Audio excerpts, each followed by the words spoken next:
বন্ধু বান্ধৱীসকল, আপোনালোকক পুনৰ এবাৰ স্বাগতম জনাইছোঁ মোৰ অন্য এটা ভিডিঅ'লৈ। তেন্তে পলম নকৰি আহকচোন আৰম্ভ কৰোঁ আমাৰ ধাৰাবাহিক উপন্যাস বৰষুণখন। বৰষুণ খণ্ড 12। আৰম্ভ হ'ল শোভাযাত্ৰা। কাঞ্চন মাজত। লাজে বেৰি ধৰিছিল কাঞ্চনক, কিন্তু উপায় নাই। তাই সেইবোৰ একো নাভাবি ঢোলৰ তালে তালে নাচিব ধৰিলে। নাচনীৰ সাজত ইমান যে ধুনীয়া লাগিছিল কাঞ্চনক। দীঘল চুলিতৰিৰে বনোৱা সেই ধুনীয়া খোপাটোত গুজি থোৱা কপৌপাহে কাঞ্চনক যে আজি গিলি পিহি লৈছিল। জেতুকাৰ পৰশত যেন তাইৰ হাতত ৰঙা সুবাসে সকলোৰে বুকু কঁপাই তুলিছিল। কপালত ৰোৱা ৰঙা ৰঙৰ সেই বিহুৱতী ফুটটোৱে যেন তাইৰ মুখনি আৰু বেছি মৰম লগা কৰাই পেলাইছিল। কঁকালৰ ভাঁজে যেন সকলোকে আকৰ্ষণ কৰিছিল। নাচি আহি আছে তাই, পিছত হাজাৰ হাজাৰ এজাক মহাবিদ্যালয়ৰ পক্ষী। কোনোবা যদি জয়মতী, কোনোবা আকৌ গদাপানী, কোনোবা যদি মিচিং, কোনোবা আকৌ কাৰ্বি। উফ, যেন এক ৰামধেনুহে। ন ন ৰং, ন ন সজ্জা, ইমান যে ধুনীয়া। গৈ থাকিল সকলো অভিনয় কৰি কৰি। কাঞ্চনহঁতৰ অসমীয়া বিভাগটো মাজৰ ফালে আছিল। দীক্ষিতা আৰু মায়া একেলগে। বেচেৰি কাঞ্চনহে মাজত সোমাল। নাচনীৰ ৰূপত তাইক মেমহঁতেই চিলেক্ট কৰিছিল। প্ৰথম অৱস্থাত তাই বহুত না কৰিলে, কিন্তু শেষত তাই হাৰ মানিলে। প্ৰায় 1.5 ঘণ্টাৰ মূৰত শোভাযাত্ৰাটো শেষ হৈছে। পিছে প্ৰথম স্থান এডুকেশ্যন ডিপাৰ্টমেণ্টেহে পালে। সিহঁতৰ ডিপাৰ্টমেণ্টটোৱে 2য় স্থান পালে। আনন্দত মস্কুল জিয়া, মায়া, দীক্ষিতা আৰু তাই। গোটেই ডিপাৰ্টমেণ্টটোৱে একেলগে মিলি বাস্কেটবল কৰ্টটোতে ফটো উঠিলে। কাঞ্চনে ডিপাৰ্টমেণ্টৰ প্ৰায় সকলোৰে লগত আজি ফটো উঠিছে। কোনো হাৰি যোৱা নাই। হয়তো মহাবিদ্যালয় এৰি গ'লে স্মৃতিৰ টোপোলাটো খুলি চালে সিহঁতক দেখিব তাই। কাঞ্চনে স্মৃতিবোৰ কঢ়িয়াই ল'ব ধৰিলে ফোনৰ গেলেৰীত। ডিপাৰ্টমেণ্ট গ'ল কাঞ্চনহঁত। কাপোৰ কানি সলাইছে। কথাত যেন আজি সিহঁতক কোনেও পিছ পেলাব পৰা নাই। কাপোৰ কানি তাতে সলাই সিহঁত অনিল বৰাৰ প্ৰেক্ষাগৃহলৈ আহিছে। আজি কাঞ্চনে প্ৰথম ভৰি দিব এই অডিটৰিয়ামৰ ভিতৰত। জুমি চালে। বহুত ল'ৰা ছোৱালী। সোমাই আহিল সিহঁত। দেখা পোৱা নাই সিহঁতে একো। কোনোবাই যদি গান গাইছে, কোনোবাই আকৌ নাচিছে, কোনোবাই যদি ৰসাল কথাৰে আমেজ দিছে, কোনোবাই আকৌ অভিনয়েৰে মনটো সেমেকাই তুলিছে। সঁচাকৈ প্ৰতিভাৰ যেন কোনো কম নাই এই মহাবিদ্যালয়খনত। 2-এটা নাচ গান হৈ যোৱাৰ পিছত প্ৰিন্সিপাল ছাৰে ভাষণ দিছে। বিশিষ্ট ব্যক্তি হিচাপে বহুকেইজন সন্মানীয় ব্যক্তি তাত উপস্থিত আছিল।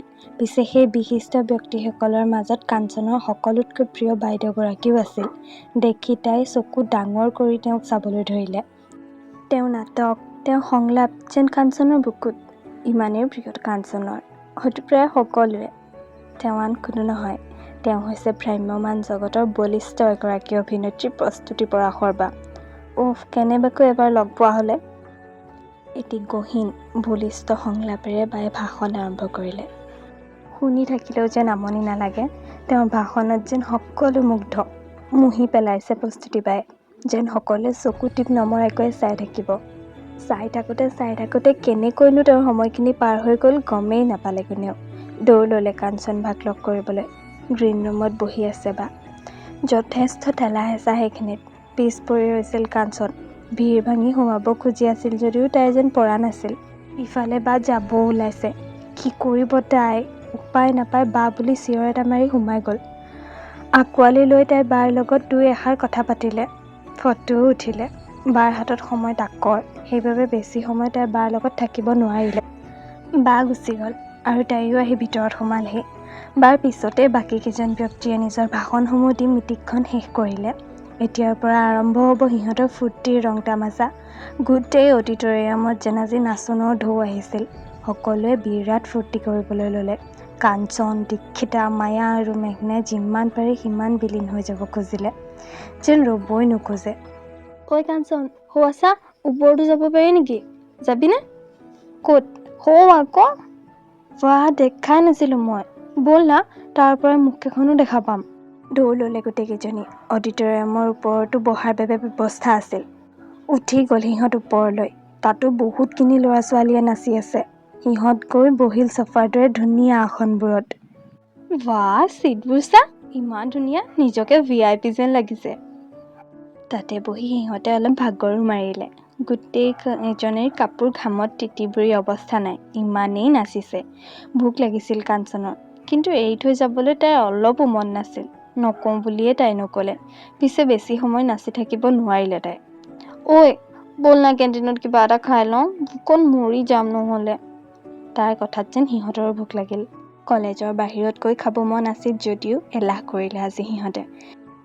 কেণ্টিনত গোটেই কেইজনীয়ে ধুনীয়াকৈ খাবলৈ ল'লে। আজিহে কেণ্টিনখনত ল'ৰা ছোৱালী কম ন মায়া? তাকেই ময়ো ভাবিছোঁ, সকলো তাতেই ব্যস্ত চাগৈ। একদম আজিহে শান্তি লাগিছে। পিছে কাঞ্চন, তোক এনেকৈ নচা কিন্তু কেতিয়াও দেখা নাছিলোঁ, আৰু ভবাও নাছিলোঁ তই যে এনেকৈ নাচিবি। কি কৰিবি ক, এয়াইতো জোচ। বাৰু হ'ল যদি ব'ল, আবেলি 3 বাজিলে, 4 বজাত বোলে শেষেই হ'ব। লৰালৰিকৈ আহিল সিহঁত, যেন অলপো সময় সিহঁতে অবাবত কটাব নিবিচাৰে। সকলো সময় যেন সিহঁতে তাতেই দিব। ভিতৰত আহিয়ে সিহঁত আকৌ নাচত মগ্ন হৈ পৰিল। বাহ, ইমান কেনেকৈ নাচে বাৰু কাঞ্চনে? জীয়াই আচৰিত হৈ মাহঁতৰ আগত ক'লে। আজি প্ৰথম দিনাৰ অনুষ্ঠান শেষ হ'বই আৰু, মাজত আৰু 2টা অনুষ্ঠানহে। সেই 2টাকো যেন হাৰি যাবলৈ নিদিলে কাঞ্চনে। সঁচাই কাঞ্চনে আনন্দ ফূৰ্তি বৰ ভাল পায়। তাৰ মাজতেই যেন জীৱনৰ সুখবোৰ বিচাৰি পোৱা যায়। মানুহে আনন্দ নকৰিলে কোনেনো কৰিব? দুখবোৰত বেছি প্ৰশ্ৰয় দিলে জানো বাৰে বাৰে আমনি কৰি নাথাকিব? পিছে কাঞ্চনৰ তেনে একো বেজাৰ নাই। তাই ফূৰ্তি কৰি ভাল পায়। নাচি নাচি তাই আজি ভাগৰুৱা, হয়তো ৰাতিলৈ গাৰ বিহু হ'ব তাইৰ। অনুষ্ঠানৰ শেষৰ গানটোতে নাচি থাকোঁতে কাঞ্চন পৰি যাবলৈ লৈছিল। পিছফালৰ পৰা ল'ৰা এজনে তাইৰ হাতত থাপ মাৰি ধৰি পৰা বচালে। চাবা পৰি যাবা। কাঞ্চনে ঘূৰি চালে। ল'ৰাটোৰ মুখখন তাই পাতলকৈহে দেখা পালে। চুলি ঠাৰি দীঘল তাৰ। চোলাটোৰ বুটামটো আধাকৈ খোলা। লগে লগেই যেন মুখখন বেকা কৰি দিছিল কাঞ্চনে। থেংক ইউ দেই। ল'ৰাজনে হাঁহি এটা মাৰি গুচি গ'ল, আৰু ইফালে কাঞ্চনেও হাঁহি এটা মৰাৰ দৰে দেখুৱাই দুপথাখন ঠিক কৰি পুনৰ নাচত ধৰিলে। তেনেকৈ প্ৰথম দিনৰ অনুষ্ঠান সিহঁতে খুব ধুনীয়াকৈ পাৰ কৰিলে। ভাগৰত যেন চকুত জাপ খাই আহিছিল কাঞ্চনহঁতৰ। কেনেকৈ যে ৰুমটো পাইগৈ তাকে ভাবি ভাবি আহি আছিল সিহঁত। খোজ নপৰে, ইমানেই ভাগৰ লাগিছে। যেনে তেনে ৰুমলৈ আহি গাটো তিয়ালে আৰু লগে লগে বিচনাত বাগৰ দিলে। গোটেই কেইজনী টোপনিত। এৰা, এনেকৈ নাচিলেনো কাৰ ভাগৰ নালাগিব? কাৰণো টোপনি আজি নধৰিব? এনেও সিহঁত আজি সোনকালে উঠিছিল। কাইলৈ দৰা কইনা প্ৰতিযোগিতাও বোলে অনুষ্ঠিত হ'ব। কাঞ্চনৰ মন আছিল যদিও তাই যেন ক'তো দৰা বিচাৰি পোৱা নাছিল। ইফালে কাইলৈ বেডমিণ্টন খেলো হ'ব। তাইৰ আকৌ এইটো বৰ প্ৰিয় খেল। তাকে ভাবি ভাবি কাঞ্চনৰ ৰাতি টোপনি নাই। অকল তাইৰে নহয়, দীক্ষিতা আৰু মায়াৰো। পিছে কাঞ্চনে কোনটোত পাৰ্টিচিপেট কৰিব? কইনা হ'বলৈ তাইৰ দৰাই নাই। ইফালে বেডমিণ্টনখন এৰাও তাইৰ মন নাই। ঐ কাঞ্চন, তই নালাগে বেডমিণ্টন খেলিব, প্লিজ দৰা কইনাত পাৰ্টিচিপেট কৰ না। আৰে দৰাই নাই, কেনেকৈ কৰিম? আমি বিচাৰি দিম দৰা এই ৰাতিখন। 8 বাজিছেহে, না। লগে লগে দীক্ষিতাই ফোনটো লৈ কাৰোবাক ফোন কৰিব ধৰিলে। ঐ তই যাকে তাকে ফোন নকৰিবি দেই, মই বেডমিণ্টনকে খেলিম, দৰা বিচাৰি থাকিব নালাগে। ৰচোন তই, যাকে তাকেনো কিয় ক'ম? সি মোৰ লগৰ জিঅ'লজিৰ, বহুত ভাল। কি নাম? অনুৰাগ। বাহ, কি বাহ। ফোন কৰোঁনে? সি যদি বেয়া পায়? মইতো তাক চিনিয়ে নাপাওঁ, দেখাও নাই।